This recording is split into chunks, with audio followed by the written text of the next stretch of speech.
Selamat malam, assalamualaikum warahmatullahi wabarakatuh. Waalaikumsalam warahmatullahi wabarakatuh. Selamat malam, salam Kita masuk ke sejahtera. Tunas Klinik.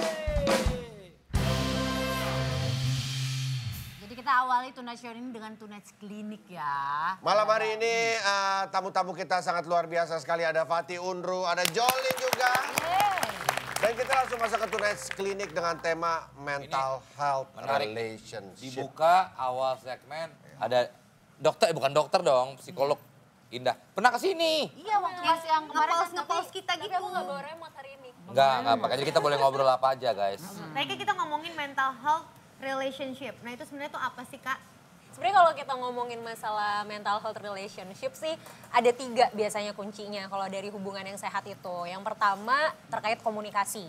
Nah setelah itu yang kedua terkait kepercayaan dan yang ketiga itu terkait dengan manajemen konflik gitu. Jadi kalau misalnya komunikasi kitanya udah baik, udah lancar, kita juga saling percaya, saling terbuka dan kita bisa manage konflik sama pasangan dengan baik, itu artinya kita punya kondisi relasi yang sehat sama pasangan gitu. Kalian pernah ngeliatin gue ngapain sih? Sampingnya, sebelahnya dong. Bapak di sini Pak, kebetulan. Lu ngeblok Mbak Indah.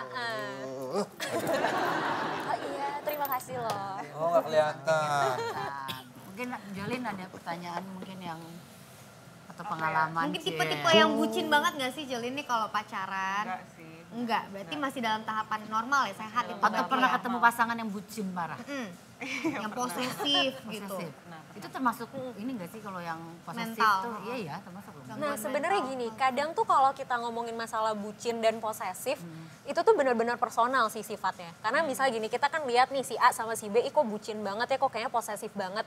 Tapi kalau mereka sebagai pasangan menikmati gitu, kalau sebagai pasangan mereka ngerasa gak ada masalah, ya berarti itu bukan bucin dan posesif dari sudut pandang mereka gitu. Jadi sesuatu disebut merugikan dalam hubungan romantis bersama pasangan kalau itu udah nggak sehat untuk mereka yang menjalani dan nggak sehat untuk orang-orang di sekitar mereka gitu. Jadi kalau misalnya si bucin dan posesif tadi udah bikin pasangan dan orang-orang sekitar jadi nggak baik hubungannya atau jadi nggak sehat, nah baru itu masuk ke dalam kategori hubungan yang tidak baik, hubungan yang tidak sehat. Parameternya berarti apa? Nah, sebenarnya kalau parameternya gini Kak, kita tuh bisa ngelihat kalau masalah psikologis nih atau mental health, kita bisa ngelihat dari 3 aspek. Pertama aspek personal, kedua aspek sosial, ketiga aspek pekerjaan ataupun pendidikan. Ya. Kalau ketiganya ada hal yang mengganggu, nah ini berarti sebenarnya udah jadi warning sign gitu loh. Mau nanya nih Kak, kalau misalkan ada dari satu pasangan gitu, ada salah satu yang suka memendam kalau misalkan punya amarah gitu. Nah itu tuh gimana ya, maksudnya biar hubungannya tetap sehat gitu, karena dia menghindari konflik kan. Sebenarnya kalau kita ngomongin mendem itu ada sih banyak yang suka kayak udah deh daripada konflik gitu ya, daripada situasinya makin gak nyaman mending dipendem aja gitu. Nah sebenarnya terlepas dari relationship romantis atau antar kita sama sahabat, kita sama orang tua, mendem emosi itu sebenarnya hal yang kalau lama-lama dibiarin juga jadinya nggak bagus sih gitu. Karena gini, hakikatnya iya benar nanti akan meledak gitu kalau misalnya ya kayak per aja deh, per kalau terus-terusan kita teken kan ujung-ujungnya lompatannya bakal semakin tinggi kan. Nah emosi kita tuh kayak gitu. Kalau misalnya kita lagi nangis, it's okay aku nggak apa-apa, aku nggak sedih, aku baik-baik aja. Nah kalau itu sering dilakuin, ya bukan nggak mungkin suatu hari nanti kita bisa tiba-tiba nangis, nggak tahu tempat, nggak tahu situasi, bahkan tanpa sebab yang jelas gitu. Jadi sebaiknya sesekali mengekspresikan emosi itu juga perlu. Jadi nangis saja gitu ya? Iya. Berarti kalau outputnya yang sehat gimana? Kan tiap orang pasti beda-beda tuh. Cara mengekspresikan marahnya Iya. gitu. Ekspresiinnya Cara ya. ngerelisinnya gimana yang baik. Yang baik tuh Benar. Emang sebenarnya gini, tiap orang kan punya caranya masing-masing ya untuk output. Bentar Kak, temen aku sedih. Kenapa? Ya apa? Kenapa? Oke. Gini loh, tangannya gigit babi. Kasihan. Boleh gitu ya? Gak boleh gitu. Itu teman Dia punya saya. ini enggak. Udah gue toxic jinakin relationship juga ya. Dipisahin dulu ya, dipisahin dulu. Nanti babinya nggak gigit kamu lagi. Kalau misalnya kita kebiasaan mendem emosi, kadang tuh keluar tiba-tiba aja gitu kan, keluar tiba-tiba atau bahkan agak susah jadinya untuk kita nahan karena keseringan mendam gitu. Akhirnya outputnya seperti apa yang jadinya bisa terbilang sehat adalah ketika itu tadi ya, balik lagi kalau itu tidak merugikan diri kita sendiri dan orang lain. Misal, kita boleh nggak sih marah dengan cara memukul sesuatu misalnya?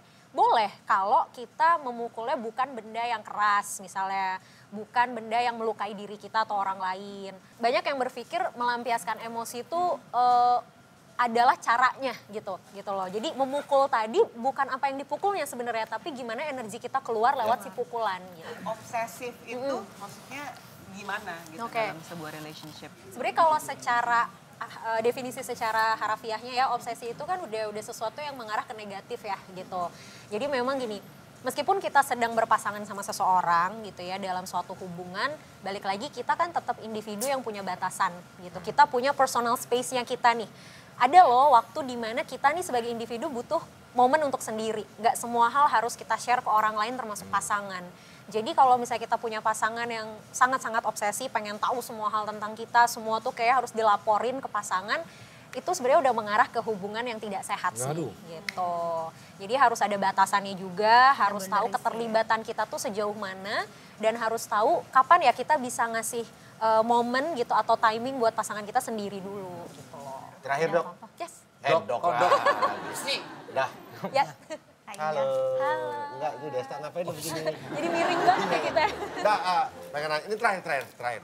Apakah betul orang-orang yang bekerja di dunia hiburan, aktor, aktris, dan seniman-seniman itu paling rentan dan paling bahaya dengan masalahnya mental health? Aku setuju. Baik, kita tutup sampai di situ. Oke, udah.